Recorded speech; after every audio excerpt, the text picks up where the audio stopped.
progress. Welcome to the note-taking workshop, brought to you by the Writing Center at the Academic Resource Center. So note-taking is a process of recording information from another source so that you can study on it later. Note-taking is important because it helps to alleviate stress. And the common place that you're going to take notes are from your book, from your classroom lectures, from meetings, and from the class itself. The biggest issue that students have when taking notes is that they stress about the time that it takes to take notes and to go over notes. And so, with this particular resource, we should give you a few tips that can help reduce that time. One thing that helps with taking notes is to recognize your own learning style. There are three main types of learning: the visual, the auditorial, and the kinesthetic. The visual learners are students who learn by what they see, and they do well when they read or they see diagrams or images. Auditory learners learn by what they hear, and so when they listen to discussions, that helps them learn. And kinesthetic students, they learn by moving. They also learn by hands-on. So if you want to incorporate your learning style and you're a visual learner, you can use colors. You can rewrite the facts, right? Copy the images and the diagrams. You can even doodle your notes. Mind maps, flashcards, highlighting is very, very, very effective.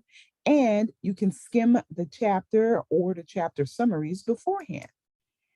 If your learning style is auditory, then that student does well if they record the lectures, studying with others, right? Using word association, having your discussions with your friends and your classmates, right? Brings the information back to your ear. Sometimes using music or rhyme to remember and repeat and read your notes out loud.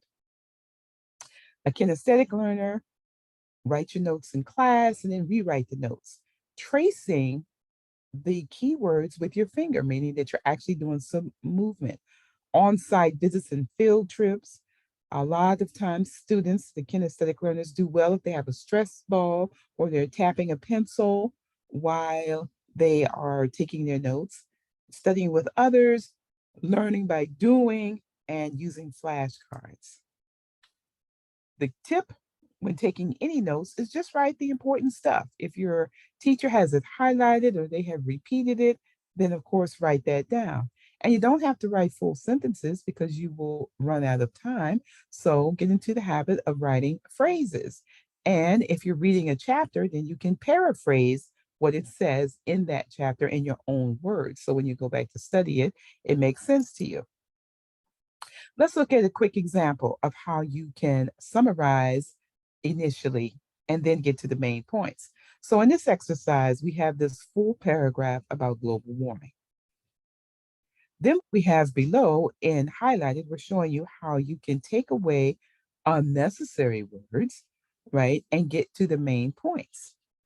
The main points are that global warming is undesirable and it leads to melting of glaciers and ice caps, rise in sea levels, the biggest threat, drowning entire cities, coastal areas, predicted average rise, range of 1.4. When you're taking notes, you can also use abbreviations and shorter words. If you know them, then definitely use them. For instance, you can write B/C for because, or shortened version of through, or EX for example, or plus or minus. If you don't know the symbols, then don't use them because they will just confuse you later. Each with your notes. Use bulletin points. Use space wisely, like we have here, so that the words and what you have written has stands out. Underline your headers, right? Use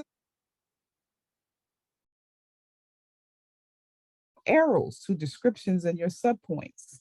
Highlight, right? And then you can also make drawings. You can also, right, look at how we have abbreviated this. Notice in the last example, we had a, a good sized paragraph. Then we summarize the paragraph into just these 3.5 lines.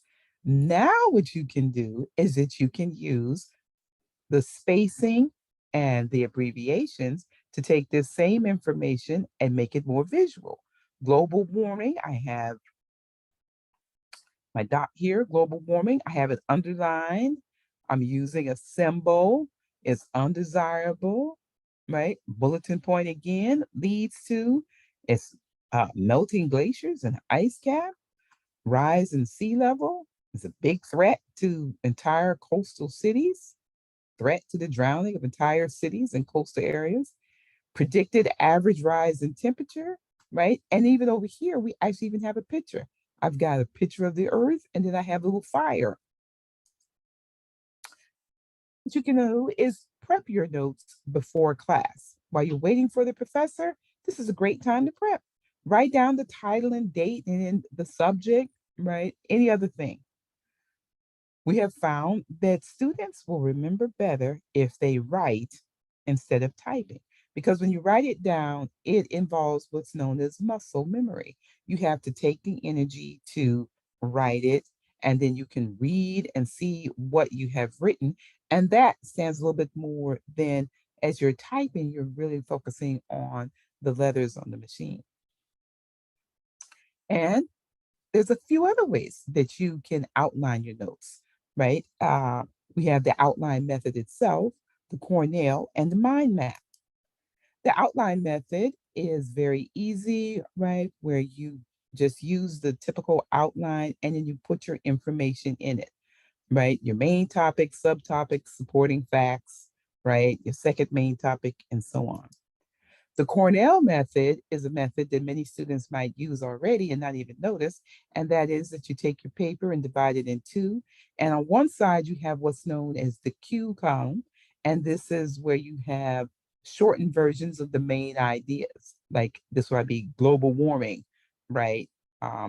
Bad keywords, right? And then on the next column, then on this right hand side, then you write out more of the information there, right? And you might have it in full sentences or full phrases, right? And then at the bottom, then you have the summary. So if this sheet was on global warming, then the bottom would be the global warming is undesirable. And that's how you would sum that up. A mind map is another way, depending on type of learner you are. Mind maps can be very effective, right? So maybe in the center, you would just have global warming. And then in these circles, right, surrounding the mind map, you would have the main points that you have read and want to make about global warming. The main key is that your notes are your own. You write them whenever you want, as long as it helps you learn the material and remember what you've done. But the key is that taking notes is useless if you don't refer back to them, if you don't study them, right? So you'll want to experiment with the best note-taking method for yourself so that when you return to review your notes, that your notes make sense to you. And of course, never hesitate to ask your teacher to slow down or go back over a slide or ask questions even during the lecture, because if they're going too fast, then you can't get the notes. We also have a little video, a YouTube video, crash course study skills, taking notes. You can look this up on the YouTube channel, right, for yourself and participate and enjoy this video. Thank you for your time.